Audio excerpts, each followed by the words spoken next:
cô ta nó có hai tiền. Bây giờ nhớ học có lúc xưa tôi chỉ một cô lại nó.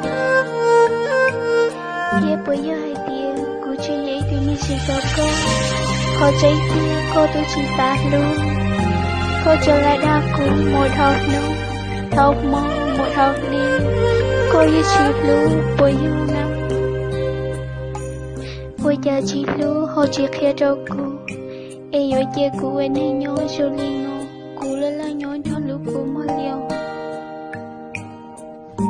Cô yi bảo tìa, cô dây ý thương như chỉ đâu cô.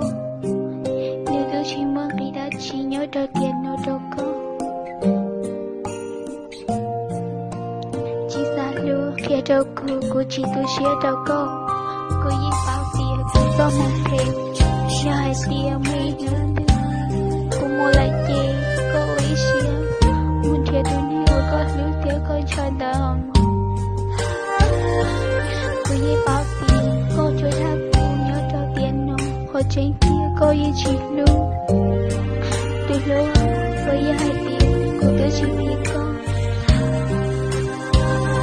Cô yi hai tìa, cô tự chỉ biết con. Ê cô tự chỉ ta luôn.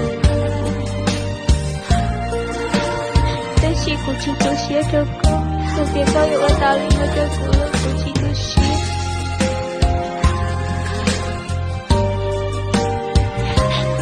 Tôi yêu mua lại mà nhớ con nữa. Tao có câu mà muốn thiệt tôi nên có luôn. Mấy chuyện mấy nữa tôi. Câu mình thiệt tao đến hệ ở con lưu thiệt có nhẹ nó chết. Có chỉ thâu ở đó để tôi xía dạ thì khâu ở cho cô. Con muốn tôi tao như lần kia. Chưa có lưu xe còn đi. Lưu rồi đâu. Lưu nào cũng như tôi hiểu có chỉ ta lưu. Chả mấy nữa cứ em. Lưu họ chỉ ta lưu con. Thì có chỉ ta lưu của. Chỉ nào cũng không một thể gì. Cô yêu quý xe cho con. Tới khi cô yêu chỉ lưu lấy thương nào. Chả hẹp kia cô yêu con cũng lo lắng. Lời của yêu chỉ trở lại khi lời tiếc.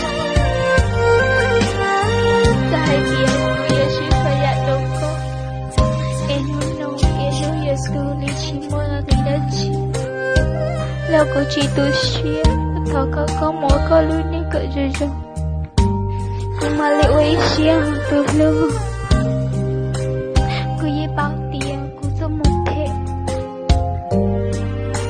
Thảo có mỗi có lưu nên cỡ rồi nó. Nhưng mấy nữa tôi có nào hay tiền. Cô đưa lại nó chê. Tôi có không vô lối chơi của thiên. Thì hay tiền của chị tôi.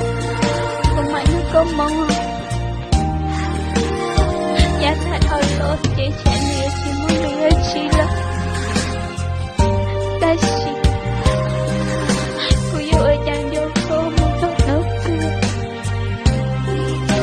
Cô yêu thì cô yêu chị vô cô là. Ê cô yêu ở chàng vô cô. Nếu thương thì ở xin gia đình nói chuyện. Nhưng chẳng hay kịp. Một lúc cô. Em sẽ cô yêu nhau cho cô. Một thật ta cứ tiện lên nó. Nhưng nào cô có một. Cái chị áo cô là chị tôi xin. Tôi lưu à. Lịch tiện trẻ yêu chị mua lòng. Yêu chị tao xin chị xin lòng. Hỏi có yêu tôi này ở cô đố cho. Ta xin.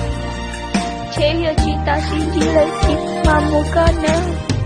Muốn chết tôi muốn có lưu thế cô nhẹ nói em. Có thiết xa luôn rồi nếu có thể chỉ cho ý đi có chỗ cửa.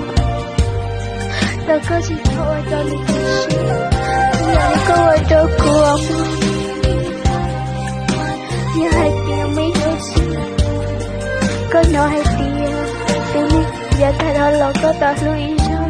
Nếu một anh này luôn luôn nhớ. Chỉ nhớ lên xin, chỉ nhớ lên xin.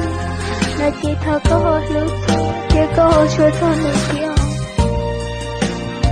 Câu một ta lên đây chẳng lại nói chị ra có rồi xia. Hay tiếc câu mua lưu lên. Ê lưu chị lưu có. Lưu có tu xia nói chị. chế của yêu ba có tu xia yêu cho có tu xia theo